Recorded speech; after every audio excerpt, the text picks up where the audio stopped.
Paola Fabiani, bonjour. Bonjour. Alors, merci de nous recevoir parce que finalement on est presque chez vous ici. Nous sommes à l'université de rentrée du MEDEF, mais surtout des entrepreneurs. Alors vous êtes une chef d'entreprise, j'ai envie de dire, pas comme les autres. Vous avez moins de 40 ans.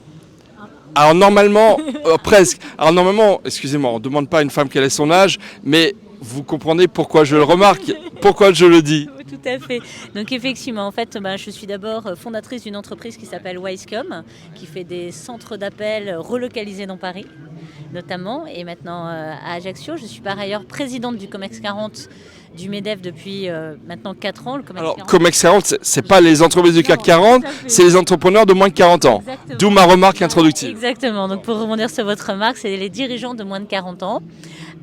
Et donc effectivement, à l'initiative de Geoffroy Roux de Bézieux et Patrick Martin, ça a été lancé il y a 4 ans de doter le MEDEF d'un organe représentatif des jeunes dirigeants pour apporter cette vision. On a commencé au national et maintenant il y a 35 COMEX 40 dans les territoires, donc on est assez fiers parce qu'on a fait des petits. Et puis récemment, à l'issue de la campagne et de l'élection de Patrick Martin en tant que président du MEDEF, pour qui j'étais porte-parole pendant sa campagne, il m'a nommée vice-présidente en charge de l'entrepreneuriat, donc vice-présidente du MEDEF et porte-parole du MEDEF. Très bien. Alors bravo d'abord pour votre élection, à vous et à Patrick Martin. Alors plusieurs questions. Beaucoup de politiques sont succédés depuis hier et la rentrée du MEDEF. Qu'est-ce que vous retenez? Alors, est-ce que le deuxième gouvernement Borne est pro-entreprise ou est-ce que c'est mi-figue, mi-raisin? Alors, effectivement, il y aura ce soir plus de 17 ministres qui seront venus ici, donc c'est effectivement une représentation. Et un message du président de la République, ce qui n'est pas tous les ans le cas. Tout à fait, exactement. Il y a un message du président de la République, je crois qu'il y a une première à Longchamp, si je ne dis pas de bêtises. Donc effectivement, ce que je retiens, je vais reprendre ce qu'a dit Élisabeth Borne et Bruno Le Maire aujourd'hui. Ils ont réaffirmé leur engagement aux côtés des entreprises, des entrepreneurs, des dirigeants.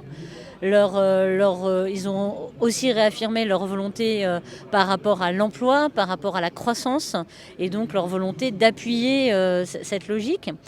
Néanmoins, effectivement, il reste un certain nombre de zones d'ombre qui seraient à préciser et peut-être à discuter. On n'est jamais, notamment sur la CVAE.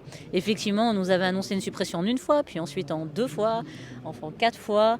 Et là Bruno Le Maire l'a redit à nouveau en disant qu'il s'engageait d'ici la fin du quinquennat.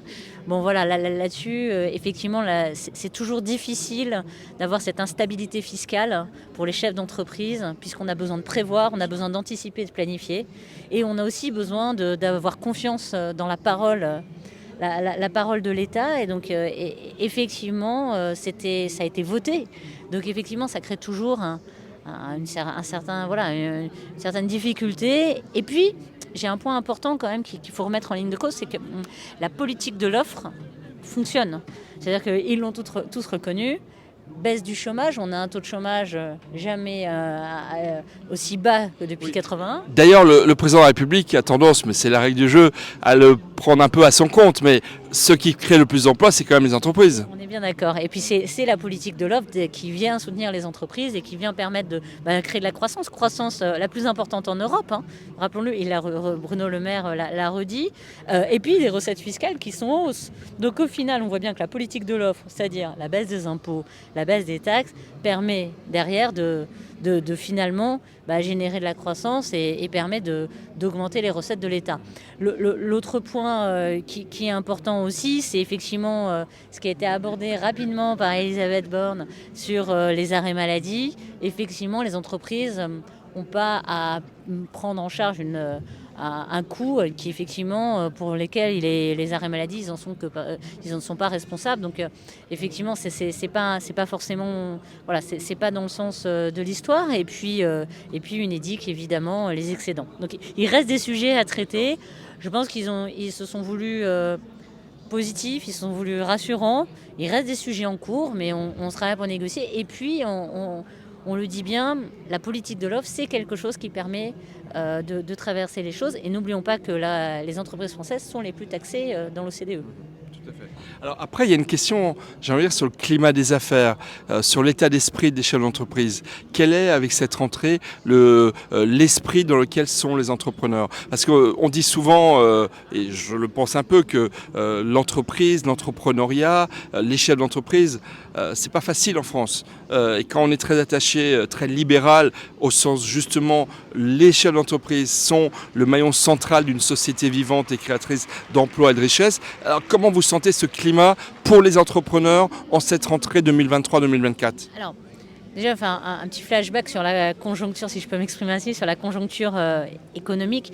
Depuis 2020, on a eu un certain nombre de chocs. Au-delà du Covid, on a eu la hausse des taux d'intérêt, les hausses d'un taux d'intérêt successives. On a eu les chocs liés directement à la hausse du prix de l'énergie qui a touché aussi bien les entreprises que les consommateurs. On a eu aussi les pénuries de matières premières, les difficultés de recrutement. Il faut oublier que ce sont les deux principaux freins à la croissance. Et puis finalement aussi cette difficulté de confiance liée à que ce soit pour, encore une fois, les consommateurs que les entreprises liées au contexte géopolitique. Donc voilà, je pense qu'après, résolument, les entrepreneurs et les dirigeants sont optimistes, sont constructifs. Je pense qu'on peut dire qu'ils ont su rebondir à travers les différentes crises qu'on a pu avoir, les dernières notamment, et ont pu prouver leur capacité à aller de l'avant, de résilience et de persévérance. Oui, et je pense que ce qu'on ressent dans cette REF, notamment, c'est effectivement cette volonté d'aller de l'avant, cette volonté de travailler sur la projective, d'apporter une vision et ainsi de suite. Donc je pense qu'on ressent ça, je pense que vous serez d'accord. En découvrant le slogan de cette REF 2023, demain ne meurt jamais, moi je me suis dit, un entrepreneur ne meurt jamais. L'entrepreneuriat ne meurt jamais et c'est effectivement, ça exprime très bien ce qu'on se disait juste avant, la capacité de résilience, la capacité de rebond, la volonté d'aller de l'avant et quelque part, quel que soit le contexte, et voilà, et puis toujours avec une certaine forme d'optimisme, avec un goût de l'aventure. Encore deux petites questions.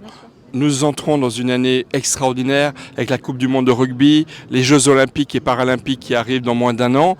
Est-ce que les entrepreneurs français vont profiter de ces événements fondamentaux, extraordinaires? Le monde entier va venir en France pour faire du business, pour se développer et développer leur offre, comme vous le disiez tout à l'heure. Je pense que c'est naturellement déjà un coup de projecteur sur la France, en même temps un message positif, constructif, quoi. Moi, je compare souvent les valeurs du sport aux valeurs de l'entrepreneuriat et aux valeurs du management. Je trouve que la synergie des deux est quelque chose de très porteur, y compris dans nos entreprises. Nous, on a mis en place le mentorat justement d'un jeune sportif qui est aux Jeux paralympiques. Donc, je pense que c'est un très bon message, déjà, d'optimisme. C'est de très belles valeurs, c'est un très beau coup de projecteur sur la France, de gros enjeux et je pense que naturellement, évidemment, les entreprises vont en bénéficier et c'est un coup de boost, puis c'est un message positif, on a besoin de positif. Alors, vous êtes une femme. Alors, dans l'opinion internationale, pour nous, c'est très important, le respect, l'égalité, la promotion des femmes. Cravate et chaussettes orange, ça c'est contre les violences faites aux femmes. Et on a une rubrique qui s'appelle Sois belle et ouvre-la. D'ailleurs, on publiera cette interview dans la rubrique Sois belle et ouvre-la. Est-ce que pour vous c'est important aujourd'hui d'être une femme entrepreneuse, présente à la direction du MEDEF? Est-ce que c'est un plus ou finalement est-ce que c'est banalisé comme il faudrait finalement le souhaiter en même temps? Alors, je ne sais pas si j'aborderai le point de cette façon dans ma vision. Moi, j'ai créé mon entreprise relativement tôt, à 25 ans. J'ai rencontré différentes difficultés, mais comme tout chef d'entreprise. Donc effectivement, non, mon point sur les femmes, c'est vraiment de créer des vocations, d'attirer des talents, comme on dit, ou notamment des jeunes filles dans des métiers où elles se disent qu'elles n'ont peut-être pas les compétences. J'ai envie de casser un peu. Voilà, je pense que le challenge, il est de casser les idées reçues, et notamment par exemple dans les métiers de la tech, dans les métiers des sciences, mais pas que, dans les métiers du BTP et ainsi de suite, et de créer ces filières, parce que mon premier raisonnement serait pourquoi se priver de 50% des talents? Là, on a tous besoin de talents. Voilà. Et ça marche pour l'entrepreneuriat, ça marche dans tous les métiers. C'est un peu ça le message. Merci madame et encore une fois, très belle rentrée à vous, au MEDEF et à tous les entrepreneurs de France. Merci beaucoup.